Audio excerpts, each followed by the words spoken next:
Okay, this is my outline for the rest of the Goodall book. So the first chapter that I'm going to start with discussing is chapter 2, Finding the Story in Ethnographic Words. So Goodall starts off by telling this story and kind of giving his background and finding his own voice as an ethnographic writer, talking about how when he first started writing in the academy and doing scholarly writing, he gave in to the demands of academic writing, and in the process ended up sacrificing his soul and his creative writing talent. The definition of soul is something he gets into later on in the other chapters. I'll cover that more in depth there, but more just talking about how he felt like he had to sacrifice creative writing in order to write academically. So a lot of what the rest of the book is talking about to a degree is how you find that voice, how you write for your readers and for your audience, and how you write yourself into your ethnographic story as well. So he decided that he needed to connect his storylines with ongoing scholarly conversations. And by that he means that you've got to use material from your own life, and then you have to write it in to the material of the story in which you're writing about. So you got to account for yourself in the ethnography that you're conducting. He talks about how creative writing is more poetic and metaphorical than some academic or scholarly writing or other forms of writing, particularly like speeches and the way that you organize a speech, and it's really formulaic, that creative writing is not this. He says that creative writing is, and creative scholarship is like having a conversation. It's dialogic, and it should be like having a conversation with your readers. And when he discusses locating this, he discusses locating a gap. So he's saying you've got to find a gap in which you can supply information. And what he means is that you have to read the academic texts that are already available to you. You have to do a lot of reading. You have to familiarize yourself with what people are already saying about a topic. And then you got to find that gap where you can supply information. So you have to widely read the literature already published on topics, and then you got to find out how you can contribute to it. He discusses representations and how they are partial, partisan, and problematic. And he also mentions that representations are always political and that we should not use representations as replacements.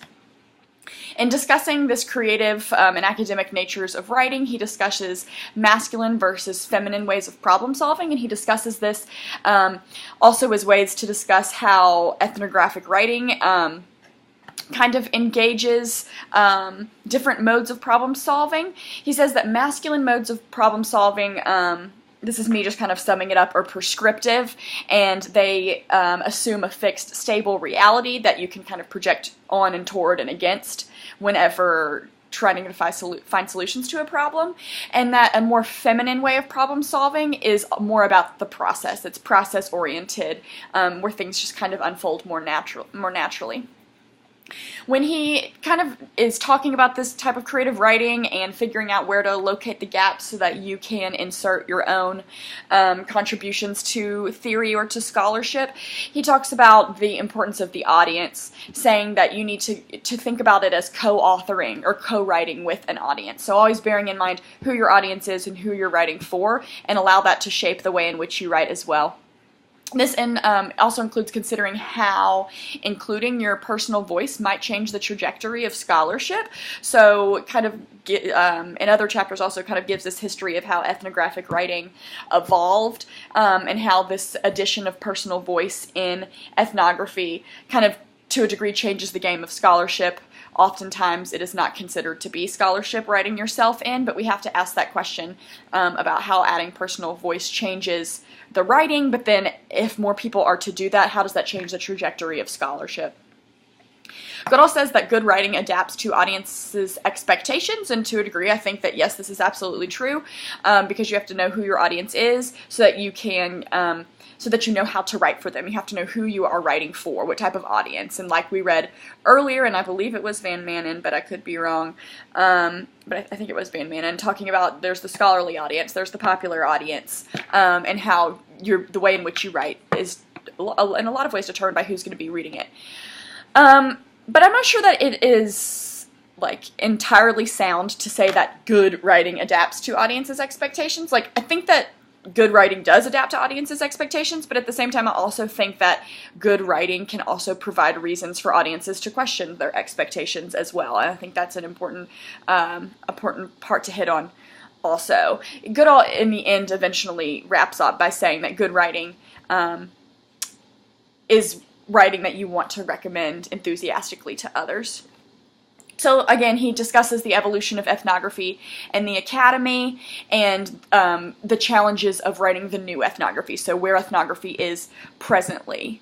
And some of the challenges in writing the new ethnography revolve around writing stories that are accounts of communication and culture, but they're also self-reflexive. So figuring out how to strike that balance, which is something he gets into more, I believe, in the next chapter, which is chapter 3, representing ethnographic experiences. I did not plan for that transition to be so smooth, but I feel really good about it.